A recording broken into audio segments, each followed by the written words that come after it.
केंद्र की भाजपा सरकार के खिलाफ कल विपक्षी दलों ने दिल्ली में जमकर विरोध प्रदर्शन किया। इस दौरान तमाम दलों के जो शीर्ष नेता है वो तो एक मंच पर नजर आए, लेकिन जो जिला स्तर पर जो प्रदर्शन किए गए थे वहाँ पर समाजवादी पार्टी और कांग्रेस के जो नेता हैं उन्होंने अलग अलग प्रदर्शन किए हैं। माना जा रहा है कि इंडिया गठबंधन एक बना था और उस गठबंधन में सभी को मिलकर एक साथ कल विरोध प्रदर्शन करना था, लेकिन ऐसा कुछ सहारनपुर में देखने को नहीं मिला।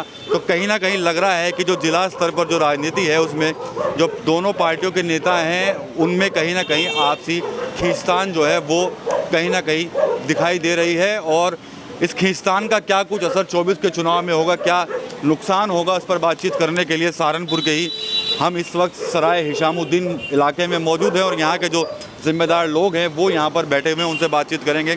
आप ये बताएं, कल तमाम दलों ने एक साथ होकर दिल्ली में प्रदर्शन किए हैं भाजपा के खिलाफ, लेकिन जो जिला स्तर पर प्रदर्शन हुए हैं वहाँ पर समाजवादी पार्टी अलग प्रदर्शन कर रही है, कांग्रेस अलग कर रही है, तो ये इंडिया गठबंधन फिर कैसे मजबूत हो पाएगा? इंडिया गठबंधन तब मजबूत होगा तब सब मिलके एहतजाज करें, और मोदी के खिलाफ जब तक एक नहीं होंगे तब तक हम कुछ नहीं कर सकते। और इसके लिए हम सबको, जितनी भी पार्टियां हैं, सबको एक होना पड़ेगा और तभी जाके हमें कोई जीत हासिल होगी। बड़े नेताओं को तो धीरे धीरे दिल मिल रहे हैं, लेकिन जो जिले के नेता हैं उनके आपस में दिल ही नहीं मिल पा रहे हैं। उनको भी मिलना पड़ेगा, बगैर उनके मिले तो कुछ भी नहीं होगा। अगर छोटे नहीं मिलेंगे फिर बड़े क्या करेंगे? तो इसलिए तो सबको मिलना पड़ेगा। तो नुकसान हो सकता है इसका सीधा? बिल्कुल होगा, नुकसान होगा। अगर एक नहीं होंगे तो नुकसान होगा, और अगर एक जोड़ के होंगे तो कोई नुकसान नहीं होगा, फ़ायदा होगा। ठीक है, आप बताएं बड़े मियाँ कि कैसे ये लोग एक साथ आए, क्योंकि कल भी देखने को मिला है कि कांग्रेस अलग प्रदर्शन कर रही है, समाजवादी पार्टी अलग प्रदर्शन कर रही है, आरएलडी के कुछ लोग थे, कुछ लोग नहीं थे वहाँ पर। ये हमारे भाई ने जो कुछ कहा है बिल्कुल सही कहा है, ऐसे ही होगा और ऐसे ही होना है।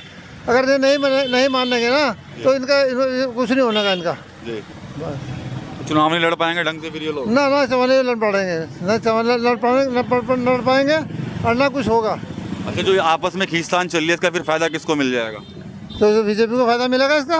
अच्छा, और ये सब रह जाएंगे जिस तरह मिला बीजेपी को फायदा। जी जी, आप क्या कहेंगे इस पर? भाई जो हमारा जीजे लगा वही हम कहेंगे, बस ये तो सबको एक होने में ही फायदा होगा। जी, जो एक नहीं होंगे तो फिर पीटेंगे ही। अच्छा, हाँ, सबको एक ही होना पड़ेगा। कोई सलाह देना चाहेंगे इन नेताओं को?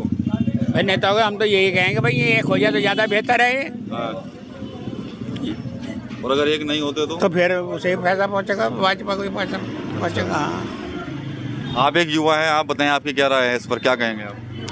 मैं तो यही कहना चाहूँगा कि सारे नेता मिलके गठबंधन को मजबूत करें इंडिया को। हाँ। और इंडिया गठबंधन मजबूत होने से ऐसे चाहे और भी कितने 10 गठबंधन बन जाए, जब तक ये सारे नेता मिलके ईवीएम के खिलाफ अपनी बात नहीं रखेंगे और ईवीएम को बैन नहीं कराएंगे तो सारे गठबंधन बेकार हैं। जब तक ईवीएम है तब तक बीजेपी सत्ता में है, क्योंकि ये सब जो बीजेपी गवर्नमेंट चल रही है सब बिजनेसमैन से चल रही है, और बिजनेस जब तक चलता रहेगा, प्रॉफिट जब तक बेहतरीन मिलता रहेगा, तब तक ईवीएम चलती रहेगी। जितने भी गठबंधन के नेता हैं सबको चाहिए सबसे पहले ईवीएम बैन कराएं। अगर चुनाव आयोग ये कह रहा है कि ईवीएम ठीक है और विपक्ष पार्टियों को उस पर शक है तो बैन कर दो, बैलेट पेपर से चुनाव करा के देख लो, नतीजा आपके सामने है।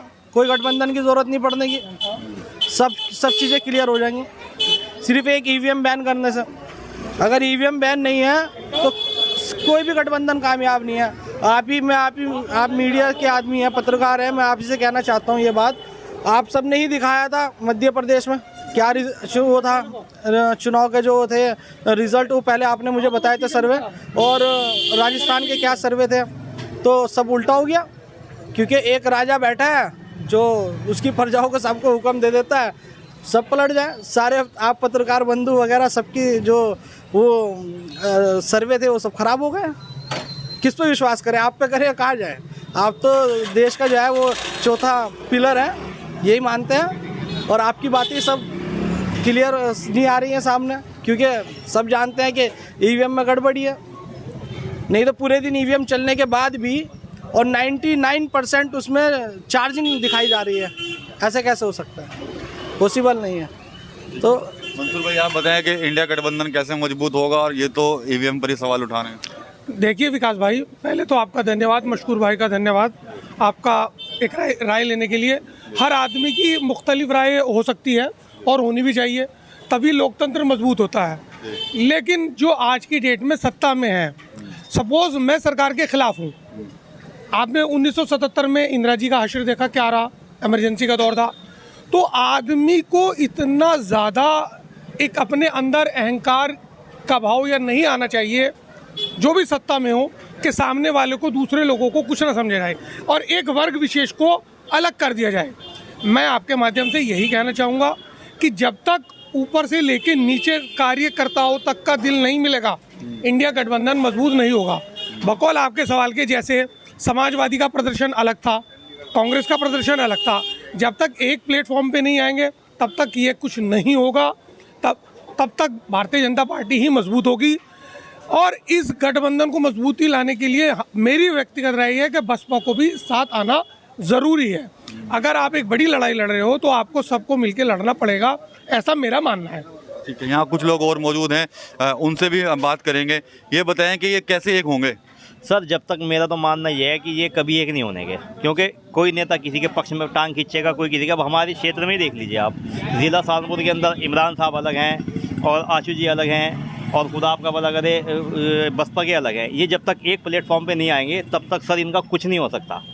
तभी ये विपक्ष को हरा सकता है, वरना सत्ता पक्ष हमेशा उन्हीं के साथ रहेगा। और मेरा ये मानना है कि जब तक एक नहीं होने के, ये हमेशा सीट यहाँ से जाएगी। किसको मिल जाएगी फिर सीट यहाँ की? सर, बीजेपी पे जाएगी 110%, क्योंकि divide and rule this BJP. जो डिवाइड करती है बीजेपी, वो तो यही है, उसका यही जीत है उसका। जहाँ वो डिवाइड होगा और डिवाइड होने के साथ साथ बीजेपी को सर यहाँ बेनिफिट मिलता है। ठीक है चाचा, आप कुछ कहेंगे क्या? ये जो गठबंधन वाले अलग अलग हैं इस समय, ना सपा के दिल मिल रहे हैं ना कांग्रेस के नेताओं के मिल रहे हैं सहारनपुर में, कैसे होगा फिर?